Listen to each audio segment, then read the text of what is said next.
Alors, Automated Adversary Emulation. Perfect English accent. Donc un nom un peu barbare qui veut un peu dire tout et rien. Mais ça va être le but de cette presse de démystifier un peu la chose et de vous expliquer un peu plus en profondeur. Hop. Donc qui suis-je? Pour ceux qui ne savent pas, je suis un CyberDef 5.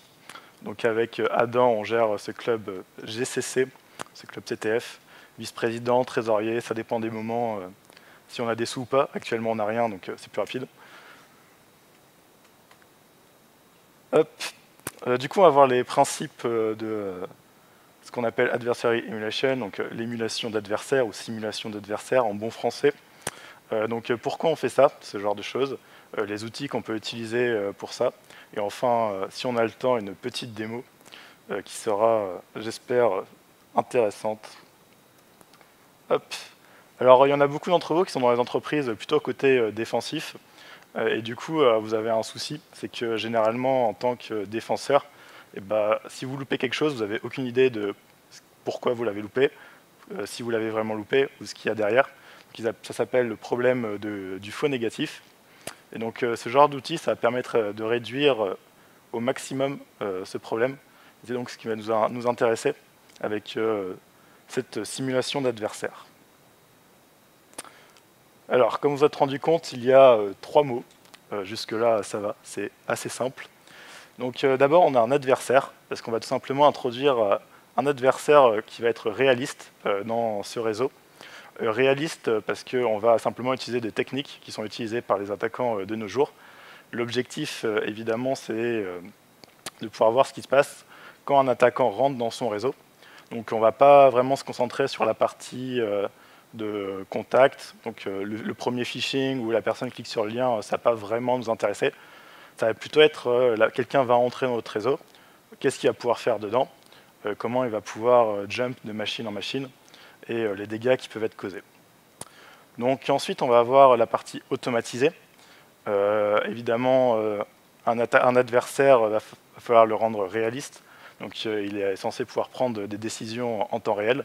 Donc on va essayer de le représenter avec justement un système de décision donc, qui va être par branche. Donc avec à chaque fois, on va consigner des prérequis.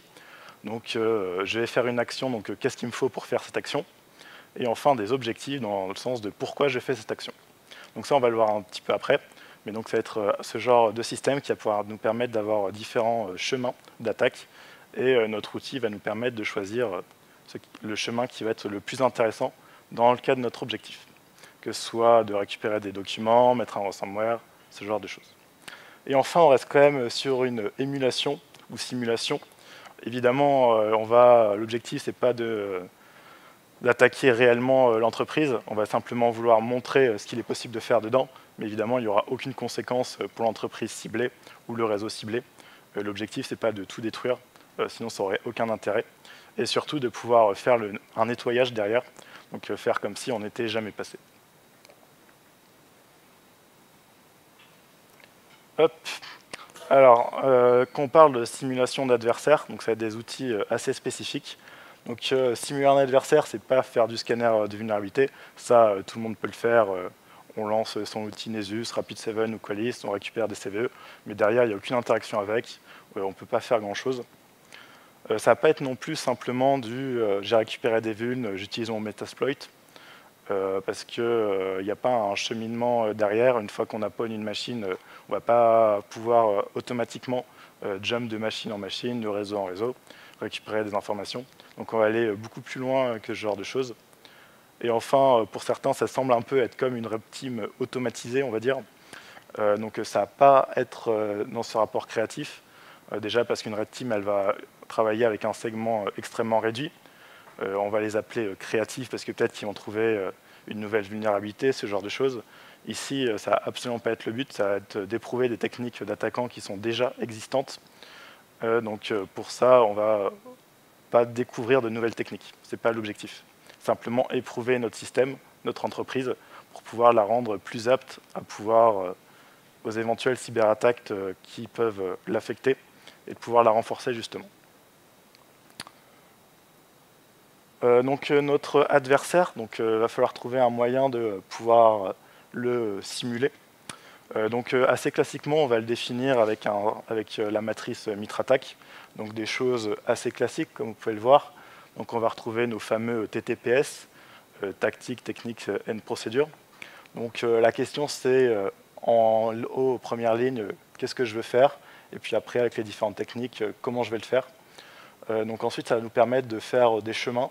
Donc on va prendre des techniques de chaque catégorie pour avoir un plan de simulation d'attaquant, donc qui est évidemment selon le type de l'attaquant, son objectif. Et c'est ce plan qu'on va ensuite réutiliser dans notre réseau pour pouvoir voir si on a bien réussi à le détecter, se défendre, ainsi de suite.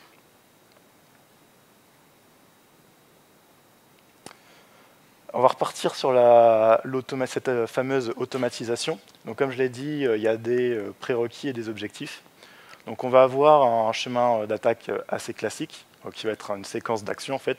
Donc on va réaliser un plan. Là-dessus, on va avoir des besoins. Par exemple, pour nos credentials, on va besoin d'avoir un RAT avec des privilèges.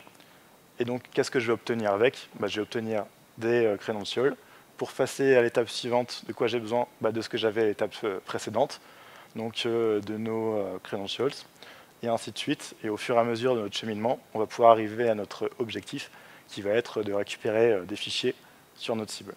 Et donc ça va être tout ce cheminement d'attaque qui va nous intéresser. Évidemment, si on fait qu'un chemin d'attaque et qu'au bout d'un moment, ça ne passe pas, il y a une erreur ou le défenseur a pu se protéger correctement, eh bien, on ne va pas simplement s'arrêter là, on va quand même aller plus loin que ça. Notre modèle de décision, il va proposer plusieurs chemins. Là, comme vous pouvez le voir, c'est la même action que précédemment, sauf qu'au lieu d'avoir un chemin, on a pu définir 3 chemins différents. Et donc à tous ces chemins, notre outil il va définir assez classiquement un système de récompense pour savoir lequel est le plus intéressant à utiliser et lequel a le plus de pourcentage de réussite. Du coup là-dessus, à force de rejouer des scénarios du même type, notre outil va être de plus en plus performant avec toujours ce système de rewards. Et donc avec ça, il va pouvoir décider par lui-même quel chemin est le plus intéressant et pouvoir l'exécuter jusqu'à obtenir ce qui l'intéresse. Si évidemment le premier chemin ne passe pas, il va pouvoir éventuellement tester le deuxième et le troisième selon l'ordre de préférence qu'il a choisi.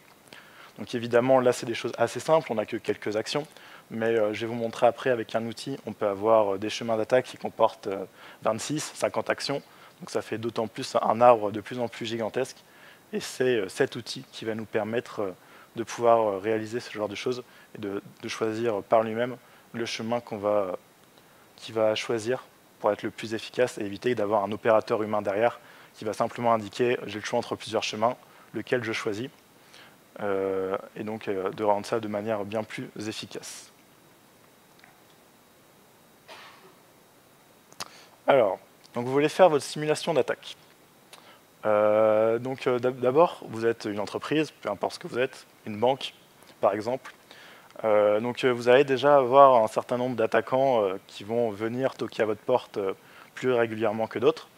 Vous êtes une banque, vous allez avoir certaines personnes qui vont vouloir vous voler votre argent. Donc c'est ce qu'on va commencer par faire, la fameuse analyse de la menace, dont vous avez hâte de faire en cours. Vous allez avoir ces différents scénarios. Pourquoi ils viennent chez moi? Ils vont vouloir me voler de l'argent, ils vont vouloir faire ci, faire ça, récupérer des informations bancaires, ce genre de choses. Donc on va avoir une liste d'attaquants probables qui vont arriver, contrairement à d'autres. Et donc c'est ces attaquants qui vont nous sembler les plus intéressants qu'on va simuler, pour pouvoir évidemment avoir des résultats un peu plus probants et plus intéressants. Donc ensuite, on va définir le périmètre. Dans un monde merveilleux, il faudra utiliser cet outil sur absolument tout le parc de l'entreprise. Évidemment, si vous êtes une banque, vous n'avez pas lancé quelque chose, vous ne savez pas trop comment ça va finir sur 120 000 machines. Donc évidemment, vous allez d'abord choisir une section, peut-être la section la plus critique de votre infrastructure, ou simplement une session de test. Voire même, si vous avez, évidemment, comme tout le monde, une pré-prod égale à la prod, vous faites ça sur la pré-prod, ce qui est évidemment jamais le cas. Ensuite, évidemment, vous allez lancer votre outil, donc il va prendre ses décisions automatiquement. Évidemment, c'est un robot qui travaille pour vous, donc il est extrêmement efficace, il travaille 24 heures sur 24, aucun souci pour ça. Et donc tous ces résultats qui vont être obtenus, donc jusqu'à quel point on a pu voir cette attaque, est-ce que le SOC a pu voir ce qui s'est passé dedans, à quel point ils ont été réactifs. Donc toutes ces informations-là, elles vont être collectées, que ce soit par l'entreprise ou l'outil. Et on va réutiliser ces informations-là pour endurcir notre entreprise, notre réseau, et pouvoir refaire le même type de scénario. Mais au fur et à mesure de faire ça de façon itérative, eh bien, on va pouvoir protéger notre entreprise de façon continue. La fameuse résilience. Donc là, un simple schéma, donc on lance notre adversaire simulé, on regarde les résultats, on améliore nos défenses et on recommence. C'est un cercle infini. Évidemment, il y a toujours des gens qui sont meilleurs que nous, donc eh ben, on ne s'arrête évidemment jamais. Donc là, vous allez me dire, mais finalement, est-ce que ce ne serait pas simplement du pentest où on rajoute quelques scripts à la suite? Donc déjà, j'espère que j'ai pu vous montrer que c'est pas que ça. Et là, pour avoir un comparatif un peu plus exact, donc dans notre pentest, donc on va exploiter des vulnérabilités directement donc sur un simple scope de machine, donc des choses assez précises. On va les appeler, ils vont être bien plus, on va dire, créatifs que nous, car évidemment, c'est un simple outil, on ne va pas pouvoir définir tous les scénarios à l'avance. Donc s'ils trouvent une nouvelle 0D, par exemple, parce qu'ils sont vraiment extrêmement bons, ce n'est pas notre outil qui va trouver ça. Notre outil, par contre, il va pouvoir récupérer cette 0D, le script a été fait par la Red Team, et l'utiliser sur toutes les machines du parc d'entreprise, donc sur potentiellement 120 000 machines, pour voir est-ce que l'EDR est passé à bloquer cette attaque, est-ce que le SOC n'a pas mis 3 heures pour voir ça, donc les personnes, donc des gens mal intentionnés auraient pu utiliser tout ce temps-là pour extraire un grand nombre d'informations. Donc ensuite, ça va être essentiellement des types pour faire de la prévention. Donc on va pogner une machine, on va la corriger, ça va être tout à peu près. Là, l'objectif de l'outil, c'est aussi de faire un lien entre ce qu'on va appeler la Red Team et la Blue Team, donc de pouvoir voir à quel point on est performant dans notre attaque et à quel point, de l'autre côté, notre Blue Team va pouvoir répondre rapidement et ces outils vont être performants. La fameuse Purple Team, on va dire, nouveau mot à la mode. Et donc de notre côté, notre simulation va être sur évidemment toute l'entreprise. Donc on va exécuter des scénarios donc, qui ont été prédéfinis avec l'analyse de la menace juste avant. Et donc finalement, on va être dans les deux cas, prévention et détection. Donc évidemment, si vous n'avez pas de Blue Team, vous perdez 50% de l'intérêt de l'outil. Peut-être commencer à faire une Blue Team avant ça, c'est peut-être intéressant. Alors malheureusement, ça engendre évidemment quelques problèmes.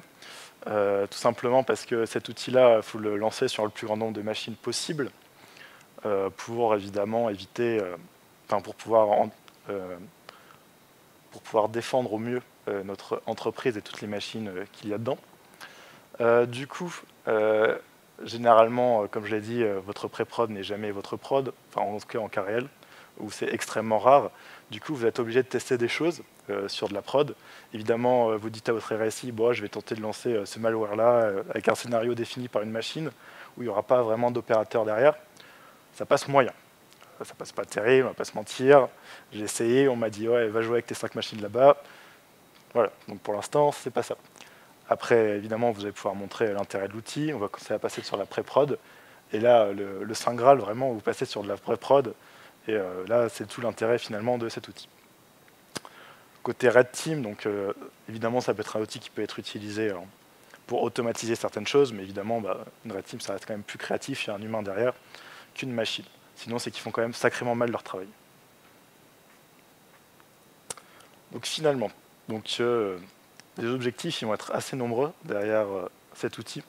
Donc déjà, la Blue Team, comme je l'ai dit, ou le SOC, qui va pouvoir tester ces outils. Est-ce que mon dernier EDR que j'ai payé 3 millions par an est vraiment utile ou pas? Sinon, c'est un peu triste, vous avez un peu perdu votre argent pour rien. Et puis aussi, finalement, le temps de réaction.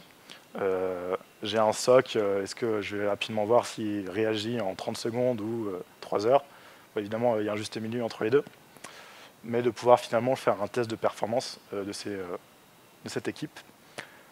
La Red Team, comme j'ai dit, elle va pouvoir industrialiser ses méthodes d'attaque. Donc finalement, le Nmap qui est lancé très régulièrement, en une commande, on peut le lancer sur absolument toutes les machines. ou n'importe quel outil, un Burp Suite, un Metasploit. On verra après avec l'outil spécifique, mais on peut l'intégrer avec beaucoup d'outils différents, donc ce qui permet d'avoir une capacité extrêmement étendue. Le chercheur aussi, ça va l'intéresser, car comme je l'ai dit, c'est un système d'arbre de probabilité avec des chemins et des récompenses. Donc celui qui bosse sur le machine learning, ça va lui être extrêmement intéressant, vu que ça lui permet de récupérer beaucoup de données différentes. Et c'est un domaine de recherche qui est assez récent. Donc les premiers articles de recherche, ils datent de 2017-2018 à peu près. Avec un outil qui s'appelle Caldera, donc, qui a été lancé par le MITRE, mais ça je vais le présenter juste après. Début 2018, on était à peu près à 500 résultats Google pour ce genre d'outils, donc d'émulation d'adversaires. Maintenant, on s'approche plutôt des 200 000. Il y a quand même un grand nombre de compagnies qui s'y intéressent, même s'il n'y en a pas actuellement pas beaucoup dans les boîtes. Donc si je vous pose la question, est-ce que vous avez ce genre d'outils dans vos entreprises? Pour la plupart, vous me direz non, j'imagine. Yep, exactement. Donc c'est un outil plutôt qui est intéressant à développer et qui est toujours en développement. Donc évidemment, ça reste... L'intérêt est démontré, mais ça reste une surcouche où généralement il faut déjà avoir sa blue team d'établi, sa red team, sinon on perd 50% de l'intérêt. Et finalement aussi en tant qu'étudiant, vous avez votre petit lab chez vous. Évidemment, en tant que bon ingénieur, vous avez fait votre petit malware aux petits oignons vraiment, que vous diffusez seulement évidemment chez vous dans votre lab. Vous voulez le tester sur plein de machines différentes. Et bien cet outil permet de le faire et donc de récupérer les résultats automatiquement sur une interface unifiée et de pouvoir lancer directement vos commandes sans devoir changer et d'aller sur les différentes machines.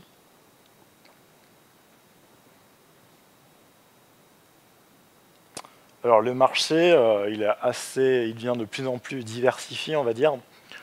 Déjà, on va retrouver toutes les solutions, on va dire, clés en main, comme Site, par exemple. Donc ça va être des outils où tu vas évidemment payer au nombre de scénarios de couverture de la matrice MitraTac. Vous avez payé extrêmement cher, vraiment ça fait plaisir, un peu comme tous les éditeurs qui s'empiffrent dessus. Donc il y en a pas mal d'éditeurs payants comme ça, donc en tout cas de plus en plus, vu que c'est un marché en pleine expansion. Ils estiment à peu près à x2 dans 2-3 ans. Donc pour eux, vraiment, c'est tout bénef. Donc ils vont vous vendre ça à merveille. Donc ensuite, on va retrouver différents types d'outils. Là, ça va plutôt être du open source, donc dans les deux cas. Donc on va avoir des pré-simulations d'adversaires, on va dire. Donc ça veut dire qu'on va réaliser pour la plupart simplement un bout de notre chemin de décision. Donc une partie, un script, ça peut être juste récupérer des informations, juste jump de machine en machine, juste utiliser un exploit. Donc vraiment que des petits bouts. Et nous, l'objectif de notre outil, c'est vraiment d'avoir l'ensemble complètement. Donc notamment avec Mitre Caldera ou Infection Monkey, pour ceux qui connaissent. Eux, ils vont vraiment faire pareil tout ce chemin, mais ils vont être plutôt côté ransomware et malware. Pour pouvoir voir la propagation dans une entreprise et directement les outils qui peuvent être stoppés. Uber, c'est comment dire, un peu chaotique, donc je ne conseille pas. Read-time automation, pareil, c'est essentiellement du script, donc programmation derrière, donc pas vraiment ce qui va nous intéresser. L'objectif, c'est d'avoir des chemins préétablis, certes, mais où notre outil va pouvoir réagir directement aux différentes actions qui se passent. De l'autre côté, on va avoir des outils manuels, donc Cobalt Strike, Covenant, Metasploit, donc des choses assez classiques, utilisées justement par des vrais attaquants, des APT, qui utilisent ce genre de choses. Qui vont, pareil, juste en avoir besoin pour un exploit, une partie du plan extrêmement courte. Ce qui va pas forcément nous intéresser, mais on va le voir après, on va s'interconnecter justement avec ces outils pour démultiplier les possibilités et avoir accès à tout ce que ces outils possèdent pour chaque partie du plan. Du coup, ça nous permettra d'avoir d'autant plus de chemins pour pouvoir pod notre machine, notre réseau ou notre AD, ce que vous voulez.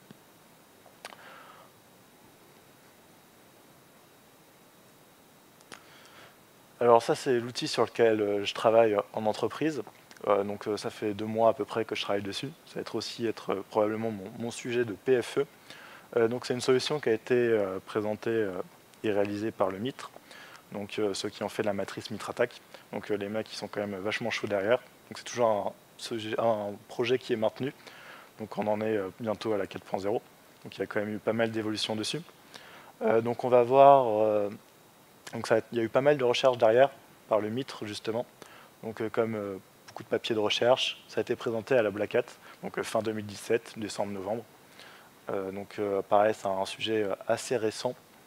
Donc c'est intéressant avec cet outil, donc, en plus d'être open source, c'est que c'est une construction totalement modulaire, donc chacun peut apporter sa pierre à l'édifice, donc son interconnexion avec son outil de pentest ou son outil qu'il a réalisé à la maison. Donc ce qui permet toujours d'avoir la possibilité de le partager, de pouvoir démultiplier toutes ces possibilités-là, donc pour rendre notre outil le plus efficace possible et de pouvoir essayer de se parer à toutes les situations qui peuvent exister. Et donc on va essentiellement se concentrer à émuler ou simuler ses adversaires après être entré dans le réseau, que ce soit du phishing ou notre première intrusion. Ça va pas vraiment nous intéresser, ça va juste être un pauvre employé qui a cliqué sur un Word infecté. Donc simuler ça, ça va pas vraiment nous apporter beaucoup de choses. Il y a des modules qui permettent de le faire, mais on va plutôt se diriger vers après.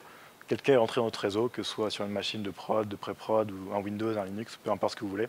L'objectif, c'est de voir jusqu'à quel point il peut aller, jusqu'à quel point il peut bloquer notre entreprise, et finalement, selon ses objectifs, à quel point il peut rendre notre entreprise vulnérable. Donc un peu plus, on va dire, techniquement, même si on reste sur des choses assez légères. Donc notre outil Caldera qui va être représenté par notre adversaire. Donc on va avoir différentes techniques et procédures, comme je l'ai dit. Du coup, à chaque phase de ce plan, que ce soit la reconnaissance, que ce soit la récupération de ces documents, l'exfiltration, donc on va associer différentes habilités ou techniques. Toutes ces techniques peuvent être associées à des outils qui sont déjà préintégrés ou simplement une interconnexion qui est possible avec. Donc que ce soit Metasploit, Nessus ou Red Atomic, avec Red Canary, qui vont chacun se spécialiser sur une partie de ce plan, donc avec toujours l'objectif d'accéder au plus grand nombre de techniques pour avoir toujours cet arbre qui grandit au fur et à mesure pour être le plus efficace possible. Donc notre adversaire, il va pouvoir accéder à une machine de base, que ce soit un Windows, un macOS, un Linux, peu importe. Il existe même un module pour Android, si ça vous amuse un jour. Donc on va pouvoir avoir donc notre agent qui va être connecté à une de ces machines. Et donc cet agent va pouvoir scanner le réseau, il va pouvoir jump de machine en machine, infecter. Donc tout dépend de comment vous l'avez configuré et de votre scénario d'attaque, de simulation. Et finalement de l'objectif de votre attaquant. Est-ce qu'il veut propager un malware, récupérer des informations, être discret? Ça, c'est votre choix. Par exemple, si vous voulez tester votre Blue Team, vous gardez un scénario qui va être discret pour voir leur temps de réaction et voir s'ils sont suffisamment bons, ainsi de suite. Et donc, c'est avec cette machine de départ qu'on va pouvoir réussir à infecter un réseau, donc de bout en bout. C'est assez efficace. Ça permet de faire pas mal de choses derrière. Donc de pouvoir montrer que votre RSSI ou n'importe qui vous dit oh, c'est vulnérabilité, c'est pas grave, c'est dans ma pré-prod, ça a posé problème car on va pouvoir jumper à sa pré-prod pour ensuite aller beaucoup plus loin. Donc ça va pouvoir aussi apporter des éléments concrets que ces vulnérabilités, c'est pas juste une CVSS et qu'on va laisser dans un coin du placard jusqu'à ce que quelqu'un repasse derrière, c'est-à-dire dans 25 ans. Hop. Donc maintenant, je vais montrer l'outil directement pour que ce soit un peu plus parlant, on va dire. Est-ce que déjà vous avez des questions avant de commencer ça? Ouais.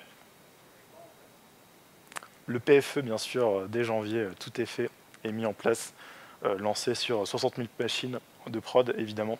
C'est faux. Ça va être bout par bout, mais l'objectif, c'est quand même de faire une vraie partie de prod et pour pouvoir montrer justement l'intérêt de cet outil et de continuer à le déployer. Mais quand on leur dit je vais lâcher un ransomware là-bas, c'est pas moi qui le contrôle, bon ils sont évidemment moyen chauds. Et ça se comprend quand même. Hop.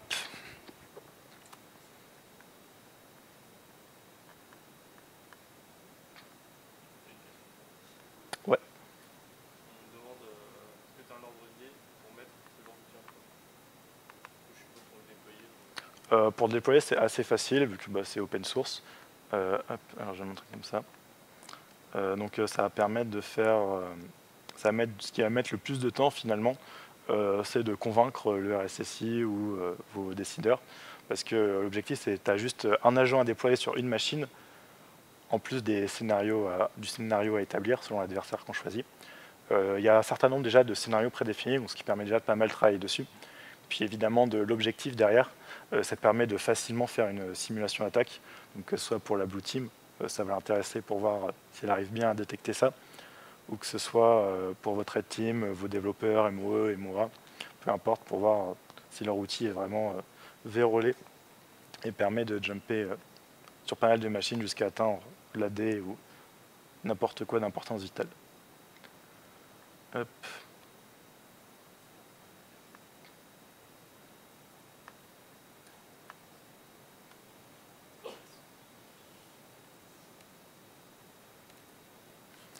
Alors, donc Caldera, il va se présenter sous cette forme-là. Donc vous avez deux parties. Est-ce qu'on va m'assurer correctement? Oui, ça va. Donc vous avez deux parties, une partie ce qu'ils appellent Red et une partie Blue. Donc une qui va plutôt intéresser la partie Red Team. Donc de pouvoir voir jusqu'à quel point on a progressé dedans, les différentes étapes, etc. Et une partie Blue Team, où en plus de cet outil-là, va nous permettre de voir, de faire des actions défensives avec ce fameux agent de base. Donc de voir ce qui est passé par là, ce qui s'est passé, ainsi de suite. Donc de pouvoir avoir des actions un peu plus défensives.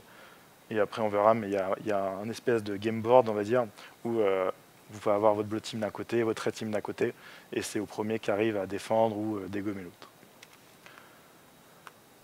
Du coup on va commencer par nos différents agents. Donc là j'ai mis quelques agents d'exemple, donc on a trois qui sont vivants. Donc notre Windows, nos Linux. Donc pour ça, on va assez classiquement déployer un agent pour lancer une opération, une simulation d'attaque. Donc on a différents types d'agents, que ce soit avec une communication par HTML, TCP ou HTTP. Donc chacun dépend de ce qu'il veut faire.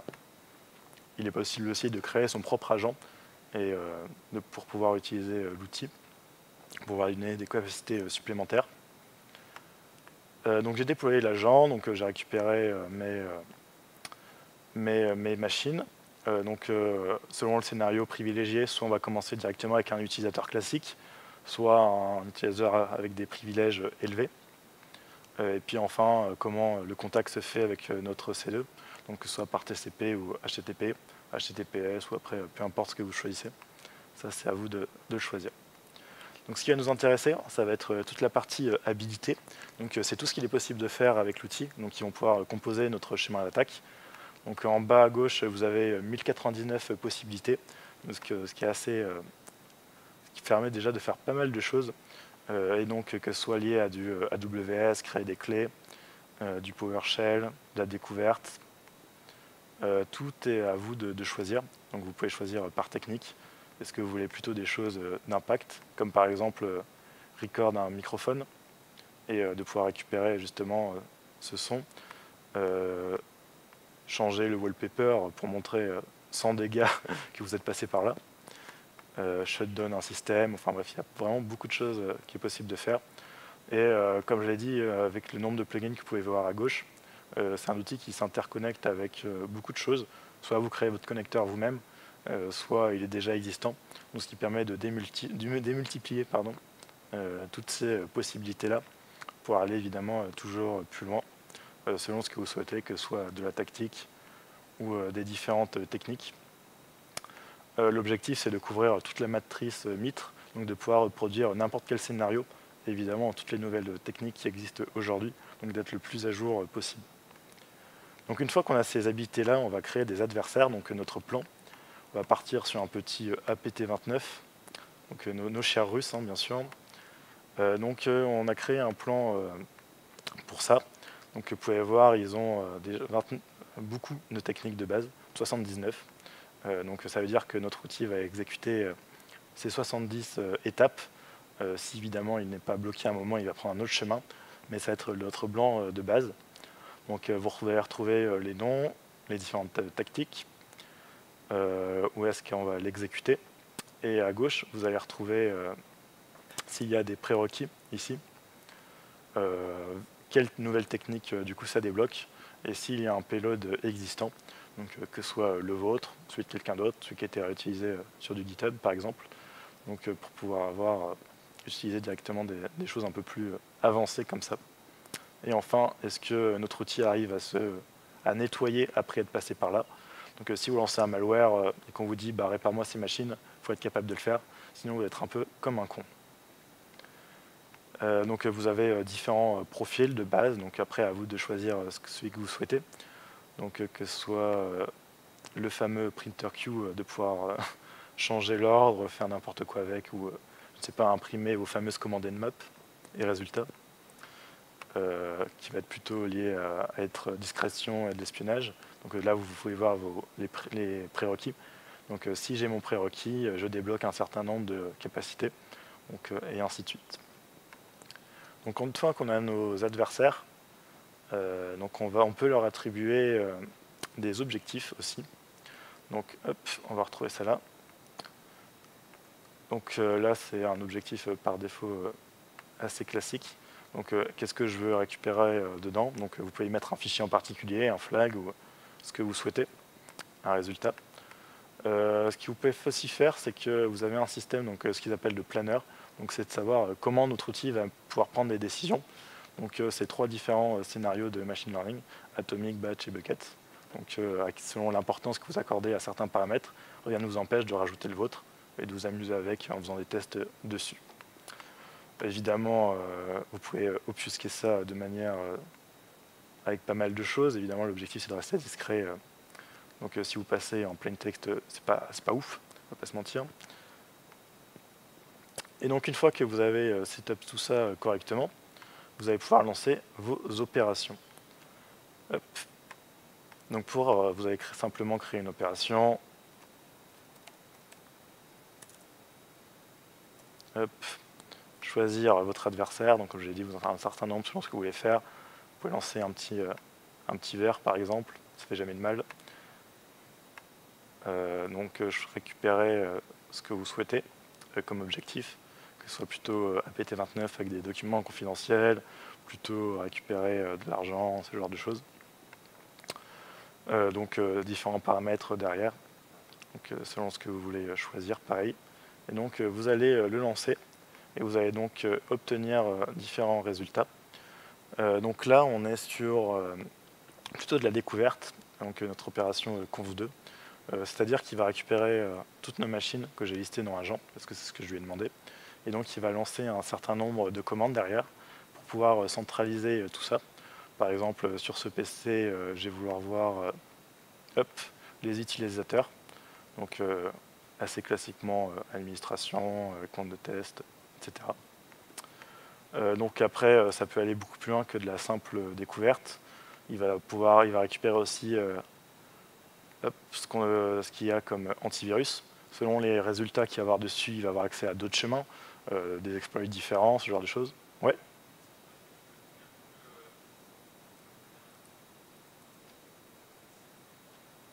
Hop. Du coup, avec ces résultats qu'il va récupérer, donc comme je l'ai dit, ça va déverrouiller des nouveaux chemins, donc des process en tout genre. Hop. Donc des choses qui peuvent être plus ou moins intéressantes selon ce que vous souhaitez récupérer comme information. Hop. Des groupes de permissions. Donc des choses assez classiques. Donc ensuite, on va pouvoir retrouver dans le conf3, là l'objectif c'est d'être un peu plus efficace. Donc on va récupérer les captures d'écran du poste en question. Donc on va après récupérer, qui va être mis dans un dossier qu'on va ensuite récupérer avec une autre technique qui est exfiltrée, pour voir ce qui se passe en temps réel, le clipboard, qu'est-ce qui a été utilisé en cours. Donc là vous pouvez voir la commande que j'ai utilisée pour mettre l'agent en place. Donc avec le command and control, le fichier. Évidemment, tout peut être obfusqué là simplement pour les tests. Et donc ainsi de suite, vous allez pouvoir, en fonction de vos objectifs, lui indiquer les fichiers absolus que vous voulez récupérer. Donc je ne sais pas, des comptes bancaires, n'importe quoi, des fichiers, peu importe ce que vous souhaitez. Donc scanner les réseaux Wi-Fi pour essayer d'avoir plus d'informations de où est la machine, et donc de pouvoir progresser au fur et à mesure comme ça, et finalement de pouvoir exfiltrer ça en en envoyant tous les dossiers nécessaires à directement notre serveur command and control. Donc pareil, on va pouvoir voir les réseaux préférés. Donc là, on voit qu'on est sur de l'ETH0. Donc évidemment, c'est un PC avec de l'Ethernet, l'antivirus utilisé avec la version, comme je l'ai dit. Et donc ça dépend vraiment du scénario que vous souhaitez établir. C'est à vous de choisir ce que vous souhaitez. Il suffit simplement de rajouter une habilité, choisir une tactique. Hop, on va prendre ça, une habilité. Et donc vous allez voir pouvoir la rajouter donc, avec directement la commande qui est utilisée pour ça. Donc si vous avez une commande particulière, vous rajoutez ça dessus. Si vous avez un payload, vous avez juste le rendre accessible par l'outil.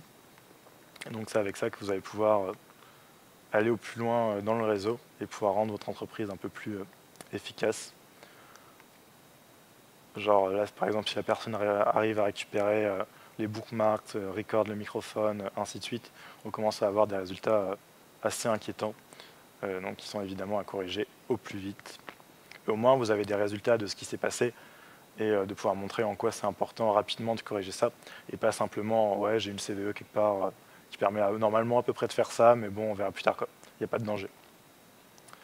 Et donc à tout ça, on va récupérer un certain nombre de plugins, donc que ce soit pour faire du débrief avec des rapports assez classiques. Vous allez retrouver un système de game board, pareil avec Blue Team versus Red Team. Donc est-ce que l'un arrive à bloquer l'autre? Et ça va rajouter des points en fonction. Donc ainsi de suite. Donc là vous allez avoir un agent qui était designé pour Caldera. Donc tout ce genre de choses, et puis après à vous de configurer ce que vous souhaitez. Le gros avantage de l'open source, et ça évite de dépenser je ne sais combien pour un outil qui fait à peu près la même chose, simplement que l'interface est plus jolie. Est-ce que vous avez des questions supplémentaires? Rien sur le chat?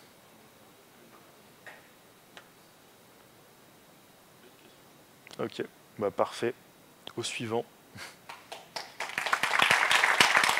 Top.